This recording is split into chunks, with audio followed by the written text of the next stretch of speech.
À la une de ce 13, le dernier bilan date du Covid-19 au Burkina Faso. Un bilan très dynamique avec aujourd'hui 6 cas de plus qu'hier. Le coordonnateur du Chorus était face à la presse ce matin. Des précisions dans quelques instants. À suivre dans ce journal, le pire bilan journalier du coronavirus. Cela se passe en Italie où le pays a perdu 475 personnes en 24 heures. Désormais, près de 3000 décès sont enregistrés dans ce pays du fait de la maladie. Un bilan très proche de celui de la Chine d'où est parti le Covid-19. Ici à Ouagadougou, c'est la course aux provisions par crainte d'une éventuelle pénurie en raison de l'épidémie du coronavirus. Conséquence, les magasins ne désemplissent pas, mais le ministère en charge du commerce rassure, le pays peut tenir 3 mois durant au moins. Voilà pour la une. Bonjour et merci de nous suivre. Les derniers chiffres font désormais état de 33 cas confirmés de Covid-19 au Burkina Faso. Des informations données à la presse ce matin par le coordonnateur de la réponse à l'épidémie. Le point journalier sur la maladie avec Paul David Bambara et Amadou Marcel Touf. L'épidémie du coronavirus gagne de plus en plus du terrain au Burkina Faso. 33 cas confirmés, dont un décès en 10 jours, avec de nouveaux foyers et une propagation journalière pouvant aller jusqu'à 8 cas. 31 cas ont été recensés à Ouagadougou, 1 à Oundé et 1 cas à Bobo-Dioulasso. Donc on a donc 15 femmes et 18 hommes. Vous avez donc le foyer initial. Et autour de ce foyer initial, vous avez 14 cas secondaires par rapport à ce foyer initial. Et vous avez 2 foyers supplémentaires que sont les foyers diplomatiques et le foyer de Oundé. À ce jour, les cas contacts sont en confinement selon nos directives et sont suivis. On peut espérer que si on a eu 8 cas avant-hier et 6 cas hier, on peut penser peut-être que c'est une régression, mais soyons prudents. Une prudence qui passe nécessairement par le respect des consignes sanitaires afin d'éviter le pire. Car selon le coordonnateur, même une personne morte du Covid-19 présente toujours un danger. En réalité, et ça c'est très important, parce que nous avons une vie très communautaire. Et nous l'avons remarqué avec la première personne que nous avons perdue. En principe, la prise en charge d'un tel corps n'incombe plus à la famille. C'est-à-dire que le corps doit être d'abord lui-même désinfecté et mis dans un sac approprié. Et le sac lui-même désinfecté est mis dans un cercueil approprié. Et le cercueil lui-même désinfecté est scellé. Et vous voyez qu'il n'y a pas de place pour la famille. Et le corps doit quitter l'hôpital sans passer par la morgue et partir pour être enseveli. Et en principe, les proches doivent rester à une distance respectable. Ce qu'on a comme problème, c'est que les personnes veulent s'occuper, je comprends, et c'est humain. Ils veulent s'occuper c'est une mère, c'est une sœur, mais les personnes veulent s'occuper. Mais je ne crois pas que si cette personne-là vivait, elle aurait voulu être à l'origine d'une contagion. À ce jour, l'épidémie présente 214 994 cas avec 8 732 décès dans le monde et dans 31 pays africains, dont la Côte d'Ivoire, le Ghana, le Togo et le Bénin. Un tour à présent dans les gares routières de la ville de Ouagadougou pour voir les mesures prises pour endiguer la propagation du Covid-19. Si dans certaines gares, l'on semble prendre la mesure de la situation en mettant en place des dispositifs d'hygiène et de protection, dans d'autres, ces dispositifs sont quasi inexistants. Le constat est fait pour nous par Lassina Ouattara et Issa Kanana. Gare de l'Est, ce mercredi matin. En cette matinée, ici, pour chauffeurs, apprentis, passagers, commerçants, c'est le train-train quotidien. Même si visiblement aucune mesure de protection contre le coronavirus n'est apparente dans cette gare routière, on rassure néanmoins que des dispositions sont prises pour protéger leurs voyageurs. Nos toilettes qui sont derrière, il y a des savons, les gens lavent et puis rentrent. et puis faire les toilettes, faire les auditions et pas prier, et puis c'est fini. C'est cadeau. On ne paye pas. C'est pour te sauver la vie. Donc c'est mieux d'aller laver. C'est donc tout ce qu'il y a comme dispositif de protection ici. Des mesures certainement insuffisantes dans cet espace où se croisent des passagers venus ou en direction de différentes localités. Autre site, autre constat. Dans cette gare, c'est une fontaine d'eau et du savon qui sont mis à la disposition des usagers de la compagnie, même si le lavage des mains n'est pas ici obligatoire. À la gare ici, notre responsable a pris ses disponibilités et des désinfectants. Il nous a donné des cachinets, c'est ça. Et puis il a payé ça aussi, mettre pour qu'on lave nos mains. Les passagers aussi. C'est une maladie très grave. On n'a pas tout le monde à suivre les précautions, les ordres donnés. Donc, que Dieu nous épargne de cette maladie. Dans cette autre compagnie de la place, l'on semble avoir pris la mesure de la menace. Du gel hydroalcoolique, de l'eau et du savon, et surtout l'obligation pour chaque passager de se désinfecter les mains. Nous avons pris déjà des dispositions au niveau des gares. Nous avons des fontaines avec de l'eau javelisée ou de l'eau avec des antibactériens à l'entrée. On demande à chacun des passagers de se laver les mains avant de rentrer. À l'intérieur de la gare, on a des antibactériens aussi au niveau des guichets. On demande à chacun de stériliser avant d'être en contact avec les autres. Pour nos agents aussi, on a pris des dispositions pour les agents. Ils ont des masques, on a tous des masques, on a des gants. Et il y a une barrière surtout entre le client et l'agent. En tout cas, les dispositifs pris à l'intérieur, en tout cas ça me rassure, mais ce n'est pas à l'intérieur des voyageurs. Maintenant c'est là qu'on ne sait pas d'avoir, sinon avec la lavage des mains, les protèges là. En tout cas ça va rassurer d'avoir pour le moment.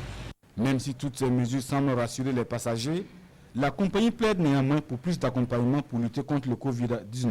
On attend des autorités, en fait, c'est un accompagnement, c'est-à-dire pour limiter la propagation, on aimerait bien avoir des masques, des gels antibactériens qu'on va partager au niveau du bus à l'embarquement pour que ça ne se propage pas.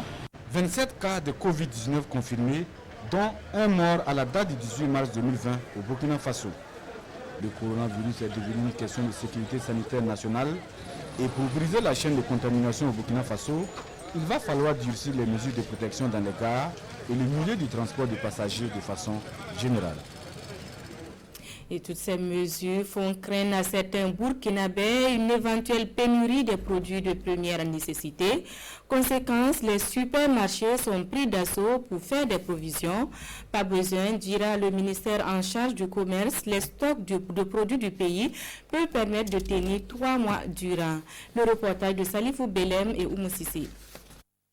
Depuis l'annonce des premiers malades au Covid-19 au Burkina, ce sont les mêmes signes dans les grandes surfaces. C'est la course aux provisions pour de nombreux citoyens qui redoutent la propagation de la maladie et la perspective éventuelle d'un confinement, comme on le voit dans certains pays. Dans ce supermarché, les caisses ne désemplissent pas et certains rayons se vident très rapidement. Nous remarquons de façon globale un acharnement sur les produits d'hygiène, premièrement, et deuxièmement les produits alimentaires. Une course aux provisions pourtant injustifiée selon les responsables du magasin et le ministère en charge du commerce. Il faut dire que nous avons des entrepôts qui sont en tout cas bien fournis. Pour le moment, on peut déjà assurer que tout est mis en œuvre pour que notre clientèle soit approvisionnée. Les données partielles que nous avons, on peut d'ores et déjà dire qu'il n'y aura pas de pénurie. Et par rapport à la même période de l'année passée, c'est-à-dire mars 2019, nous constatons une hausse des stocks. Si je prends par exemple le cas du riz, nous sommes à une hausse de 5% par rapport au stock de la même période de l'année passée. Le sucre, nous sommes à une augmentation de 15%. Les stocks disponibles peuvent satisfaire les besoins des populations d'au moins 3 mois. Il n'y a donc pas de quoi paniquer. Rien à craindre également concernant les risques d'une hausse des prix des produits de grande consommation. Il existe une liste, un arrêté qui fixe la liste des produits soumis à la réglementation des prix.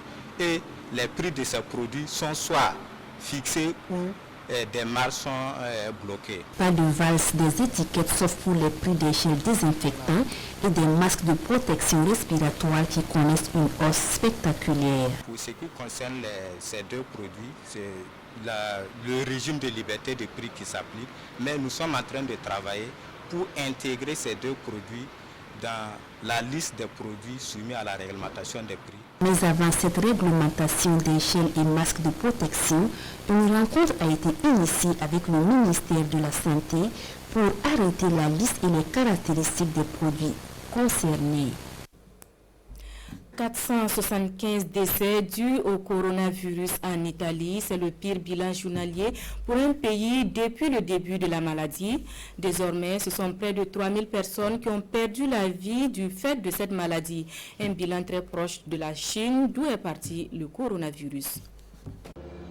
À peine quelques personnes travaillant pour la municipalité ou les pompes funèbres. Ici à Bergame, les morts n'ont plus le droit à un dernier hommage. La ville lombarde est l'un des secteurs les plus touchés d'Italie par l'épidémie de coronavirus.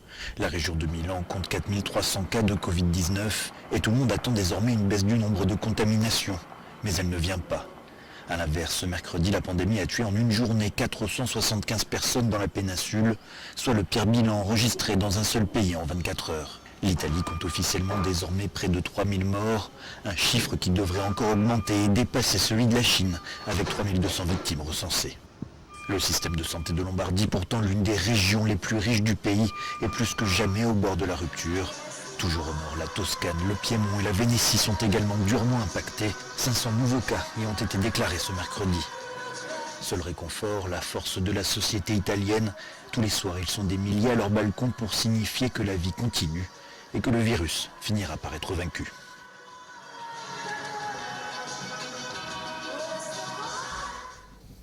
Tout autre chose à présent et nous nous rendons dans la commune de Yargo pour un exemple de financement endogène des projets. Il s'agit de l'épargne communautaire utilisée comme source de financement des activités génératrices de revenus des femmes. Une foire a été organisée pour mettre en lumière l'impact de cette forme de financement. Le reportage de Konson Koulibaly et Tanga Kafando. Des produits agricoles et maraîchers, des produits forestiers non liés, exposés à ce mini-marché comme symbole de l'autonomisation des femmes. Nous sommes dans la commune de Yargo, à la fois des groupes d'épargne de Kouritenga.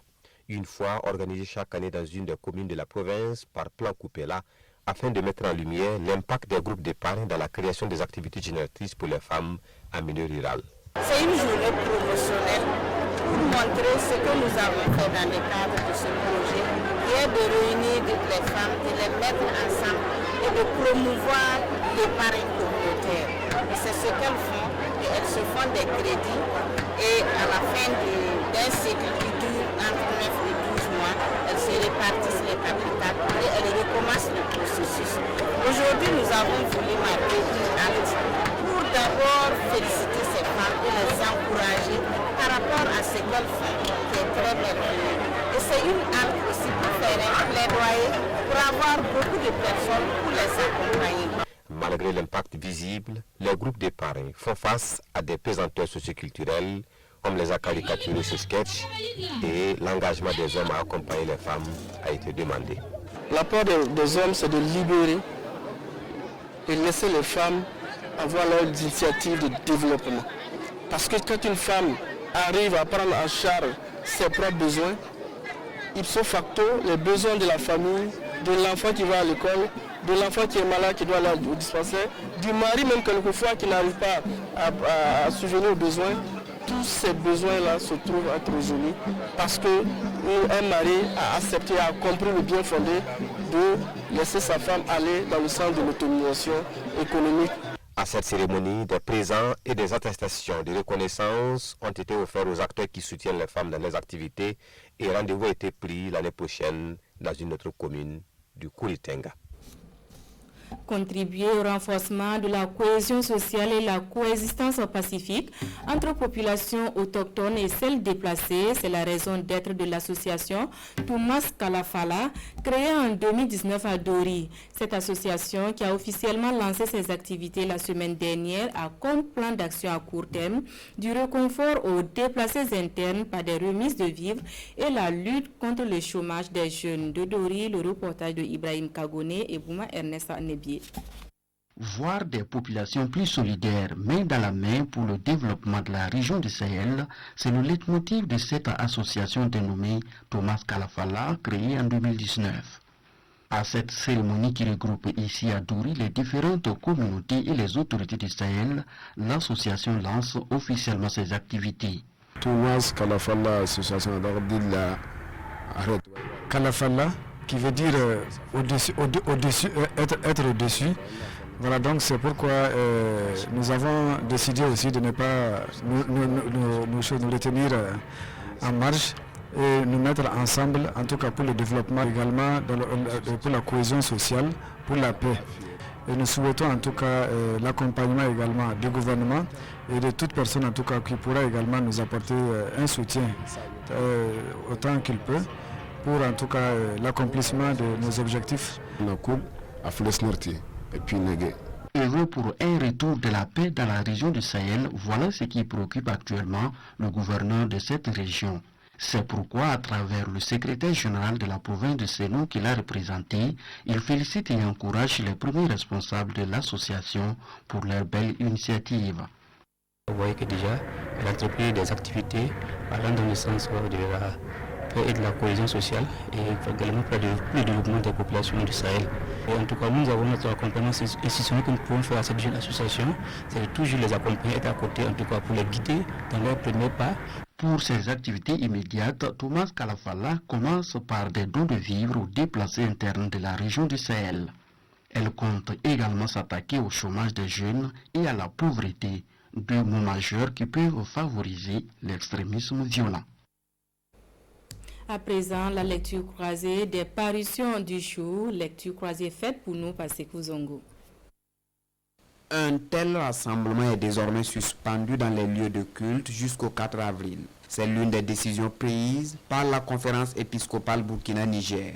Et à propos, le journal Le Quotidien affiche à sa une « Lutte contre le Covid-19 au Burkina ». L'Église catholique suspend les messes publiques.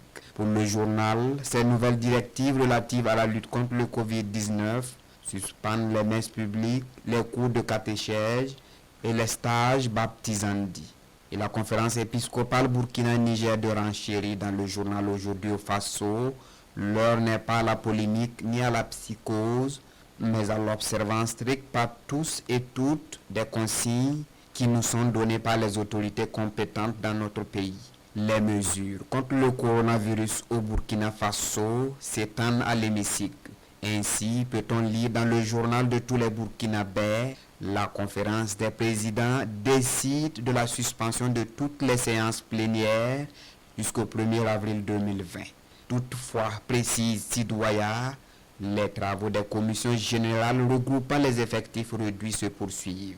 Du côté de la santé, 4 organisations syndicales se disent prêtes à aller au front contre le Covid-19, mais à une seule condition, que le gouvernement suspende l'application de l'UTS sur les primes et indemnités des travailleurs, information relayée par le journal Le Pays. Dans sa rubrique Regard sur l'actualité, l'observateur Palga fait remarquer, si la menace était à nos portes il y a 10 jours, les données ont bien changé. L'Obs déplore par ailleurs l'incivisme est un facteur aggravant de la propagation du Covid-19. Ainsi s'achève cette édition de la mi-journée. Merci à vous qui l'avez suivi. Une autre équipe vous retrouve dès demain. À bientôt.